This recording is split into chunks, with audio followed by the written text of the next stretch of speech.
Китай готов углублять сотрудничество в области права со странами Шанхайской организации сотрудничества, заявил глава КНР Си Цзиньпинь в поздравительном письме к участникам совещания министров юстиции государств-членов ШОС. 10-е совещание министров юстиции государств-членов Шанхайской организации сотрудничества открылось во вторник в Шанхае. ШОС – международная организация, основанная в 2001 году. В нее входят Индия, Иран, Казахстан, Китай, Кыргызстан, Россия, Таджикистан, Пакистан и Узбекистан. Страны-наблюдатели – Афганистан, Белоруссия и Монголия. Страны-партнеры – Азербайджан, Армения, Камбоджа, Непал, Объединенные Арабские Эмираты, Турция и Шри-Ланка. На саммите ШОС в Самарканде в сентябре 2022 года был принят документ о начале процедуры приема Белоруссии в члены организации.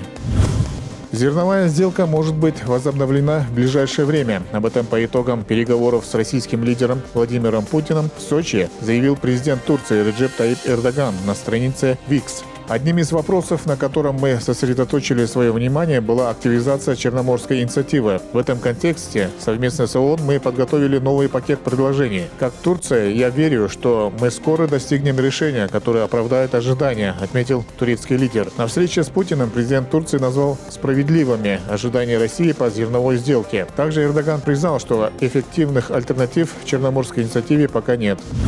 Командование украинских войск запрещает забирать тела солдат с поля боя, сообщил РИА Новости глава Запорожского общественного движения «Мы вместе с Россией» Владимир Рогов. Поля сражения буквально усеяны телами украинских солдат, которые никто не забирает. Их просто оставляют там как отработанный и уже ненужный биоматериал. Командование ВСУ запрещает проводить операцию, чтобы тела убитых забрать и предать земле, сказал Рогов. Контрнаступление украинских войск в Запорожской области началось 4 июня. На сегодня наиболее ожесточенные бои идут в районе сел Работино и Вербовое на Ореховском направлении и Урожайного на Времевском выступе. За 3 месяца с начала контрнаступления украинские войска так и не смогли прорвать первую линию обороны российской армии и занять укрепрайоны.